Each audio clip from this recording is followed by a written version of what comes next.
Você já deve ter ouvido falar sobre síndrome de burnout. Mas que raios é síndrome de burnout?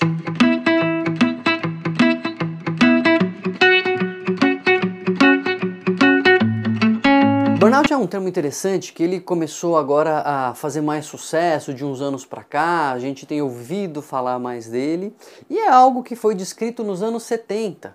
É uma síndrome, foi chamado de síndrome de burnout. Mas o que é interessante é que, em princípio, o burnout não é uma doença.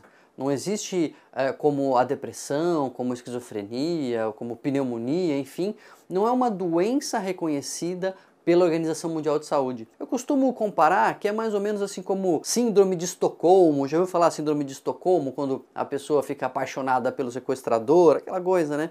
Ou síndrome do ninho vazio, quando a pessoa vai ficando chateada, vai ficando meio vazia, assim, quando os filhos saem de casa e crescem. Não são doenças, são situações, são descrições de momentos da vida em que determinadas coisas acontecem e que trazem um impacto emocional. A síndrome de burnout, então, em princípio, é isso.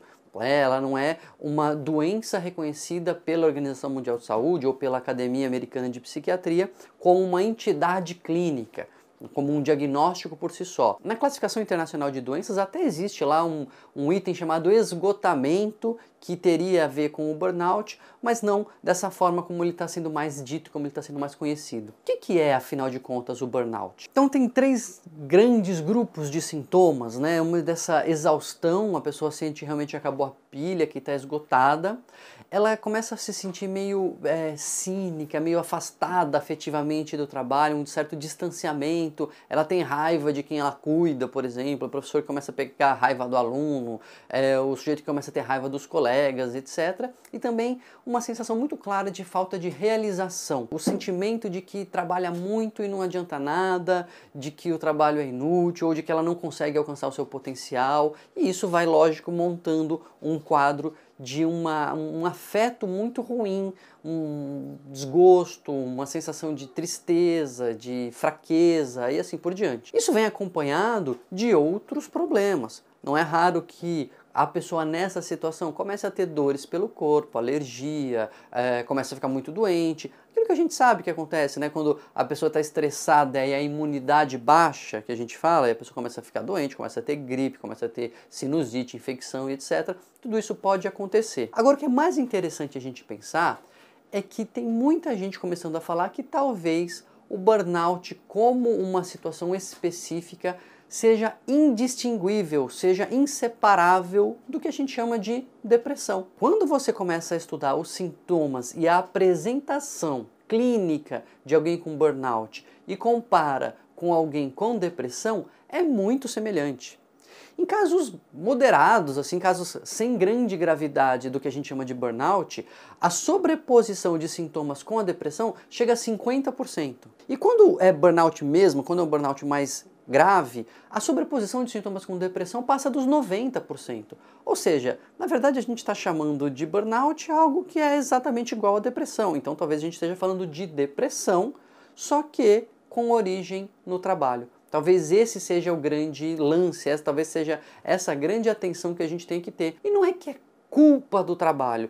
Tem dois grandes riscos que a gente corre nessa situação. O primeiro é vilanizar o trabalho, né? Dizer que o trabalho é cruel, que o empregador ele é um escravocrata e que oprime ali o coitadinho do trabalhador. Isso diminui o trabalhador, isso diminui o funcionário, isso infantiliza as pessoas e nem sempre o trabalho é tão vilão assim. Por outro lado, a gente pode vilanizar ou culpar a vítima também, né? Falar assim, não, mas é que esse trabalhador, ele não gosta de trabalhar, essa pessoa aí, ela ficou doente porque ela é fraca mesmo, ela que não aguenta o tranco, a demanda do trabalho, e também isso é culpar a vítima, isso não é verdade, muitas vezes a pessoa não tem essa grande culpa e o trabalho é difícil mesmo. O que a gente mais entende hoje em dia sobre essa origem da depressão relacionada ao trabalho, que seria o burnout, é um encontro ruim entre o sujeito e o seu trabalho.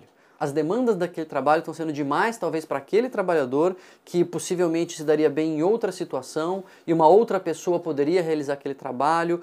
Quando a gente está diante de um caso de burnout, ou seja, dessa depressão relacionada ao trabalho, não basta tratar clinicamente, não basta nem fazer só uma psicoterapia, é importante refletir sobre o trabalho. O que deu errado nesse encontro? O que não rolou nessa relação entre a atividade que precisa ser feita e a pessoa que está fazendo essa atividade?